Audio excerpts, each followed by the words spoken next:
I'm a law student at American University. I am here to ask you a simple question. I know that we portray Islam and all Muslims as bad, but there's 1.8 billion Muslim followers of Islam.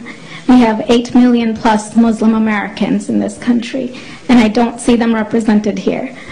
But my question is, how can we fight an ideological war with weapons? How can we ever end this war?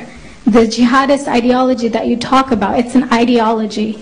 How can you ever win this thing if you don't address it ideologically? Great question. I am so glad you're here, and I am so glad you brought that up because it gives us an opportunity to answer. What I find so amazing is since the beginning of this panel, which we are here about Benghazi attack against our people, not one person mentioned Muslims. We are here against Islam, or we're launching war against Muslims. We are here to discuss how 4 Americans died and what our government is doing. We were not here to bash Muslims. You were the one who brought up the issue about most Muslims, not us. And since you brought it up, allow me to elaborate with my answer. There are 1.2 billion Muslims in the world today. Of course, not all of them are radicals. The majority of them are peaceful people. The radicals are estimated to be between 15 to 25% according to all intelligence services around the world. That leaves 75% of them peaceful people.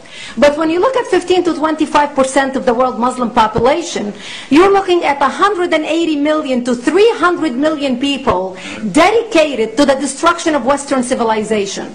That is as big as the United States. So why should we worry about the radicals, 15 to 25%?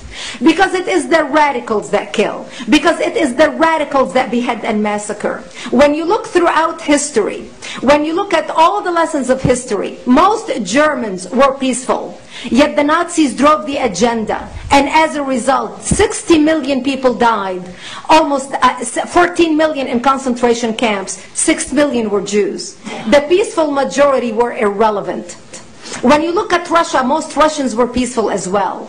Yet the Russians were able to kill 20 million people. The peaceful majority were irrelevant. When you look at China, for example, most Chinese were peaceful as well. Yet the Chinese were able to kill 70 million people. The peaceful majority were irrelevant. When you look at Japan prior to World War II, most Japanese were peaceful as well. Yet Japan was able to butcher its way across Southeast Asia, killing 12 million people, mostly killed with bayonets and shovels. The peaceful majority were irrelevant.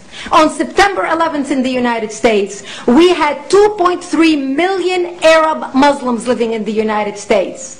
It took 19 hijackers, 19 radicals to bring America down to its knees, destroy the World Trade Center, attack the Pentagon, and kill almost 3,000 Americans that day. The peaceful majority were irrelevant. So for all our powers of reasons and us talking about moderate and peaceful Muslims, I'm glad you're here. But where are the others speaking out? And since you are the only Muslim representative,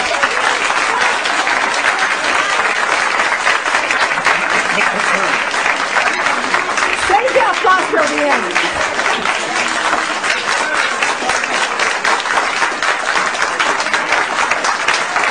Thank you. Thank you. And since you're the only Muslim representative in here, you took the limelight instead of speaking about why our government, and I assume, are you an American? You're an American citizen. So as an American citizen, you sat in this room, and instead of standing up and saying a question or asking something about our 4 Americans that died and what our government is doing to correct the problem, you stood there to make a point about peaceful, moderate Muslims. I wish you brought 10 with you to question about how we can hold our government responsible. It is time we take political correctness and throw it in the garbage where it belongs and start calling it